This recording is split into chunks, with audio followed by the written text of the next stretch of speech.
घर जमाई। विकी को हमेशा किस्मत ने उसकी मेहनत से ज्यादा दिया। पैदा हुआ एक बड़े घर में, मुंह में चांदी की चम्मच लेकर, और शादी भी की एक उससे भी बड़े घर में, सोने की चम्मच मुंह में लेकर। उसे मेहनत करने का शौक नहीं था, एक शौक था, वो भी घटिया शायरी करने का।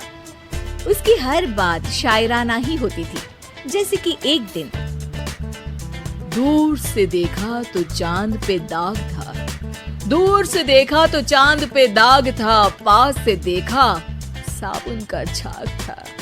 ठोको ताली। अरे ऐसी शायरी करोगे तो ताली तो पता नहीं, कोई तुमको ही ठोक देगा। शायरी वो बिल्ली है जो किसी का भी रास्ता रोक दे, और क्या मैं किल हूँ जो कोई मुझे ठोक दे। मुझे तो आपसे बात ही नहीं करनी। मैं निकला था गाड़ी लेके, लेकिन दौड़ के जा रहा हूँ। मेरी शायरी कोई नहीं सुनता, मैं घर छोड़ के जा रहा हूँ। धीरे बोलिए जी, मम्मी पापा को पता चल जाएगा तो तुमको सच में तुम्हारे मायके भेज देंगे। सस्ते साबुन से मेरी कॉलर चमकी नहीं, सच में चला जाऊंगा, मेरी बात कोई धमकी नहीं। अगर शायरी ही सुनानी है तो सुनाओ, लेकिन कोई काम धंधा भी तो करो। मेरे पिताजी के पास बहुत पैसा है, तो घर जमाई बन के खा रहे हो, और कल जा रहे हो ना अपने मायके, तो आज ही चले जाओ मेरी बला से।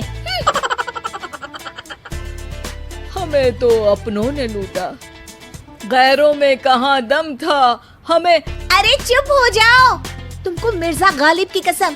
अरे जाना है तो जाओ, लेकिन पहले मेरे मम्मी पापा से मिलकर जाओ, वरना वो क्या सोचेंगे। लेकिन विकी अकेले ही अपनी कार लेकर अपने मायके यानी कि अपने खुद के घर पहुंच जाता है। अरे बेटा, तू अचानक, बहू कैसी है? अरे माँ, बहू तो बिल्कुल बदल गई है, मुर्गी हाथ से निकल गई है। अरे क्या हुआ बेटा? उसकी आती नहीं है, मेरी जाती नहीं है, मैं करता हूँ शायरी, उसे भाती नहीं है। मेरे पास उसका फोन आया था बेटा, सही कह रही है वो, तुमको काम करना चाहिए तभी तो इज्जत मिलेगी। घर जमाई बनके सास ससुर के पैसों पर कब तक ऐश उड़ाते रहोगे? मेरी जिंदगी में हर तरफ से उंगली हो रही है, फोन पर मेरी चुगली हो रही है। अरे चुगली नहीं कर रही थी बहू, वो तेरा भला चाहती है बेटा। सूखे हुए कपड़े को भी गीला कह रहे हैं लोग, चुगली करने को मेरा भला कह रहे हैं लोग। ठोको ताली। ये सुन के माँ अपने हाथ से अपना सर पीट लेती है। अरे माँ, ताली की जगह माथा क्यों ठोक रही हो? बेटा तू ना आराम कर, तेरे पिताजी भी आने वाले हैं, खाना लगा देती हूँ। विकी अपने घर भी दिन भर टीवी देखता है, तरह तरह का खाना खाता है, दोपहर तक सोता है, चाय पीता है, वीडियो गेम खेलता है, बस काम करने नहीं जाता। घर में नौकर चाकर है तो बिस्तर से हिलने तक की जरूरत नहीं पड़ती। कई बार तो विकी अपने नौकरों को बिठाकर शायरी सुनाता रहता। कब जाओगे बेटा? अरे कैसी बात कर रहे हैं डैडी, क्या आप मेरे फादर नहीं? आप मुझे भगाना चाहते हैं क्या? ये मेरा घर नहीं। अरे नहीं बेटा, तुम्हारा ही घर है, हम तो चाहते थे कि तुम यहीं रहो और मेरा काम आगे बढ़ाओ, लेकिन तुम ही चले गए घर जमाई बनने।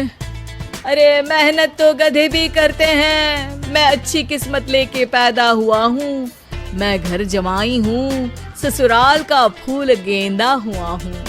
ठोको ताली। पिताजी और माँ सच में ताली बजा देते हैं। ऐसा पहली बार होता है जब विकी की शायरी पर किसी ने ताली बजाई हो। अरे आप लोग सच में ताली बजा रहे हैं? हाँ बेटा, तुम्हारे ससुर का फोन आया था, बोला जब तक घर जमाई जी कोई काम ना करने लगे हमारे यहाँ मत भेजना। अब तू तो काम करने से रहा और तुझे रहना भी है हमारे घर में ही, करेगा भी शायरी ही। और बार बार ठोको ताली बोलेगा तो आदत डाल ही लेते हैं ताली ठोकने की। विकी उसी वक्त खड़ा होता है और बहुत गुस्से में सीधे ससुराल के लिए निकल जाता है। फिर से आ गए? लेकिन सुमन को देखते ही विकी पिघल जाता है। अब सुमन, आई एम सॉरी, आज से ना मैं सिर्फ शायरी ही नहीं बल्कि काम भी करूंगा। तुम अपने ऑफिस में बात कर लेना, कोई भी मेहनत का काम कर लूंगा। मैं घर जमाई बन के रहूंगा लेकिन काम करूंगा और इज्जत से रहूंगा।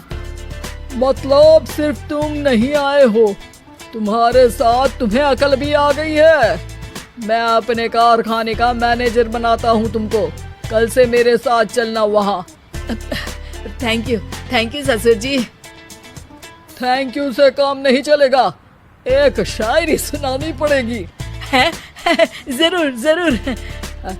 ससुर के पास पैसा होते भी मेहनत जिसको भाई है, वही सच्चा दामाद है, वही अच्छा घर जमाई है। ठोको ताली। सब विकी की शायरी पर ताली ठोक देते हैं। शिक्षा, जब किस्मत आपको बहुत सारा दे दे तो उसकी कद्र करनी चाहिए और मेहनत करना कभी नहीं भूलना चाहिए।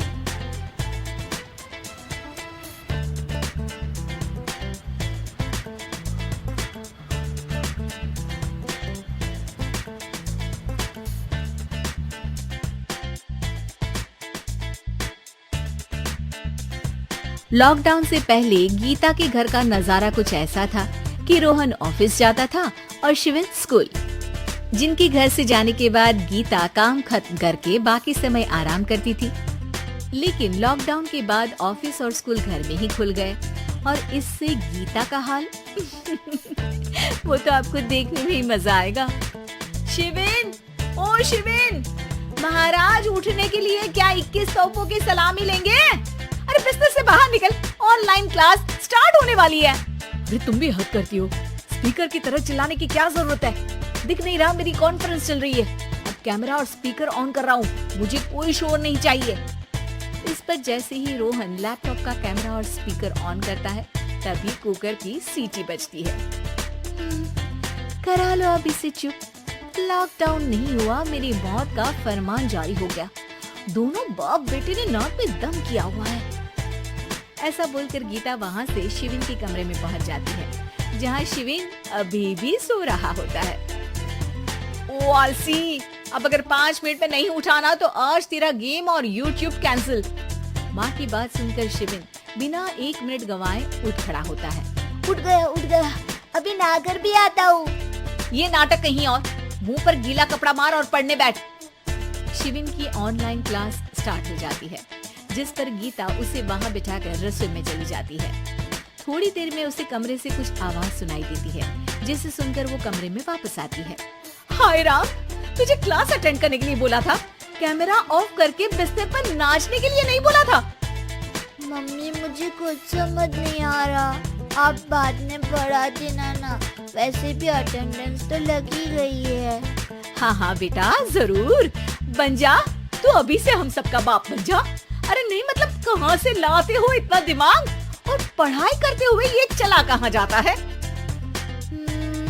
नाइस क्वेश्चन, दिमाग से पूछकर बता दूंगा। शिविन की बातों से परेशान होकर गीता उसे मारने के लिए जैसे ही आगे बढ़ती है तभी वो कमरे से बाहर भाग जाता है।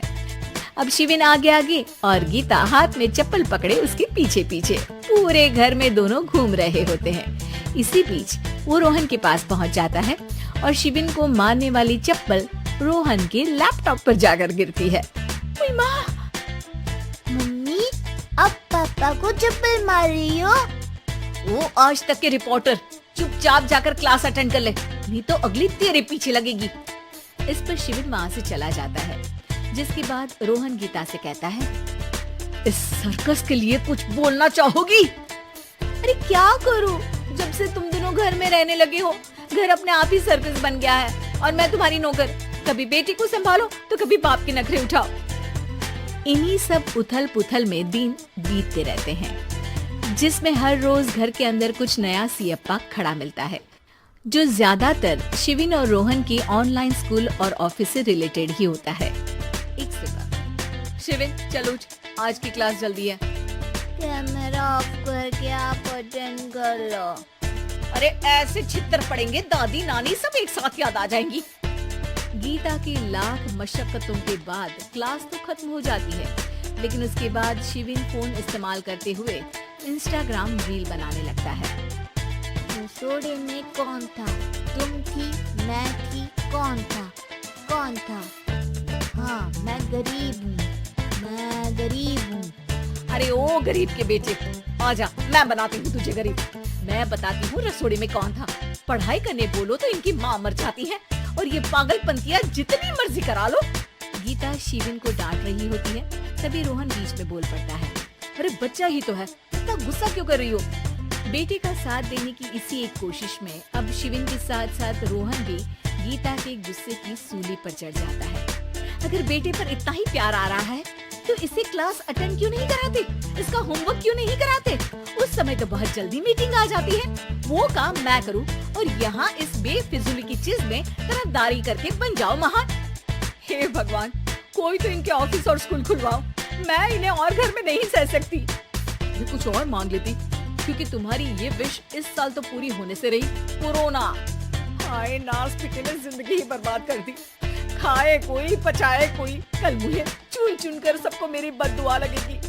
उन्होंने दुनिया का और इन बाप बेटे दोनों ने मेरा जीना मुश्किल कर दिया। गीता वहाँ से चली जाती है, जिसके बाद रोहन शिविन से कहता है, अरे तुम्हारी मम्मी इतनी भड़की हुई क्यों है? आपकी वजह से पूरा समय घर में रहते हो और उस पर कोई काम कराने की जगह बस ऑर्डर देते रहते हो।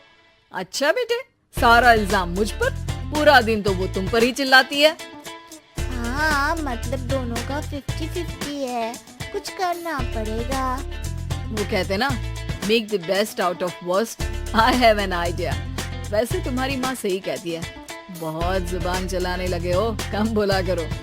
अगली सुबह रोहन और शिविन अपनी गलती को सुधारने के लिए गीता के उठने से पहले घर का आधा काम खत्म कर देते हैं, जिसे देखकर गीता खुश हो जाती है और फिर बाकी बचा काम वो तीनों मिलकर पूरा कर लेते हैं। जिसके बाद अब वो सब मिल बांट कर हर काम में एक दूसरे की मदद करते हुए लॉकडाउन का मजा लेने लगते हैं।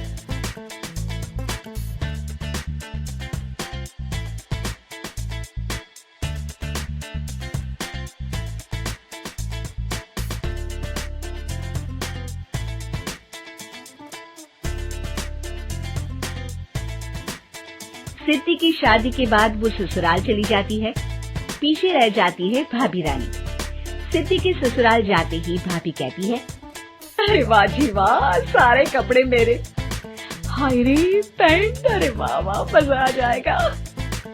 अरे ये सिद्धि की अलमारी के सामने खड़े होकर क्या बड़बड़ा रही है? जा जाकर देख मेहमानों को विदाई की मिठाई मिली कि नहीं। अब हाँ माँ जी, क्यों नहीं, लेकिन पहले कपड़े तो बदल लूं। अब रानी आ जाती है सिद्धि के उन कपड़ों में जो वो ससुराल जाने से पहले घर छोड़ जाती है। अरे रानी, कुछ दिन रुक जाती। अरे ये तो सिद्धि बिटिया को मैंने ही दिया था, बड़ा ही फबता था उस पर। तुझ पर तो कुछ खास नहीं लग रहा। अब वो ना, मेरे सारे कपड़े गीले थे तो सोचा पहन लूं। वैसे भी सिद्धि को कौन सा दिन पुराने आउटडेटेड कपड़ों को पहनना है। वैसे भी ये सूट तो मैंने तभी पहना था, वैसे खास है भी नहीं ये। हाँ ठीक है, लेकिन ना मेरी सिद्धि पर तो जमता था। सारे मेहमान चले जाते हैं और सिद्धि ससुराल से मायके पहली बार आती है। अपना घर, अपना कमरा, अपनी अलमारी। ये बोलकर जैसे ही सिद्धि अलमारी खोलती है तो सामने उसके कपड़ों की जगह कुछ और ही रखा होता है। माँ, ओ माँ, जरा कमरे में तो आना। सास और रानी वहाँ पहुँच जाते हैं। रानी ने पहनी होती है सिद्धि की जींस और टी शर्ट। अरे भाभी, ये क्या? ये तो मेरी बड़ी ही महंगी टी शर्ट है, इसे आपने घर में क्यों पहनी है?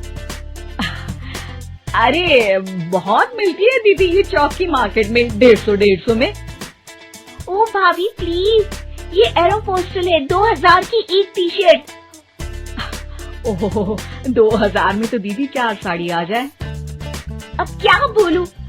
भाभी ये मेरी अलमारी में छोटू के कपड़े, तो मेरे कपड़े कहाँ हैं? मेरी अलमारी में। अब दीदी आपको कौन से पुराने कपड़े पहनने थे? माना भाभी, लेकिन मैं जब घर आती तो यही सब पहनती ना। अरे तुम तो बड़ी कंजूस हो दीदी। खैर वक्त आता है जब सिद्धि ससुराल के लिए रवाना हो रही होती है। अरे रानी, अंदर से सिद्धि का गिफ्ट ले आ। लड़की पहली बार ससुराल से मायके आई है। रानी अंदर जाती है और एक सिंपल सी साड़ी लेकर बाहर आ जाती है। ये लीजिए माँ जी। सास बेटी को गिफ्ट देकर ससुराल भेजती है। अगले दिन रानी एक सुंदर सी साड़ी पहनकर सामने आती है।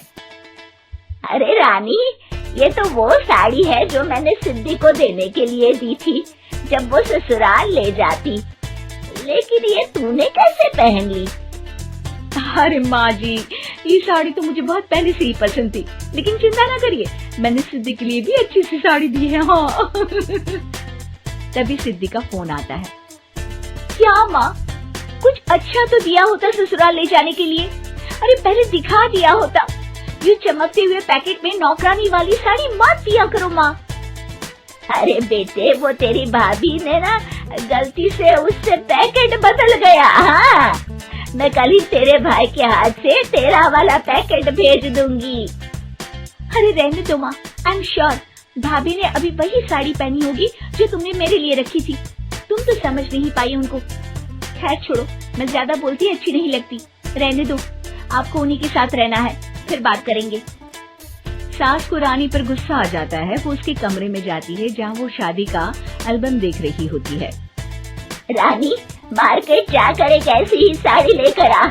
कल प्रतीक जाकर सिद्धि के घर दे आएगा। अरे क्यों माँ जी, कितनी साड़ी देनी है दीदी को? यहाँ कोई सेल लगी है क्या? अरे चुप कर, मेरे बेटी के हिस्से की साड़ी खुद पहन ली, अब ज्यादा ज्ञान बांट रही है। एक दिन सिद्धि का फोन आता है। माँ, मेरी सास ने आप सबको खाने पर बुलाया है। सारे लोग सिद्धि के ससुराल पहुँचते हैं। खाना खाकर वो लोग निकल रहे होते हैं कि सिद्धि की सास सभी को गिफ्ट देती है। अरे बहन जी, बेटी के घर का खाना खा लिया, यही बहुत है जो आप ऊपर से गिफ्ट भी दे रही है। अरे बहन जी, आप भी कहाँ इन बातों पर विश्वास कर रही हैं। सास सभी को गिफ्ट देती है, लेकिन रानी को जो साड़ी देती है वो अजीब सी हरे रंग की लाल रंग की बड़ी छाप वाली होती है। अरे छी, ये कौन पहनेगा? सासू माँ को तो जरी वाली इतनी सुंदर, और मेरे लिए ये नौकरानी वाली। अरे भाभी, दरअसल मैं जब भी घर आती थी आप वापसी में ऐसी ही साड़ी देती थी ना, तो माँ ने सोचा कि आपको आपकी पसंद की ही साड़ी क्यों न दी जाए। बेचारी रानी, बोलती भी तो क्या। सिद्धि और सास रानी का चेहरा देखकर हंसने लगती है, तो रानी समझ जाती है कि अपने ही बिछाए जाल में वो फंस चुकी है।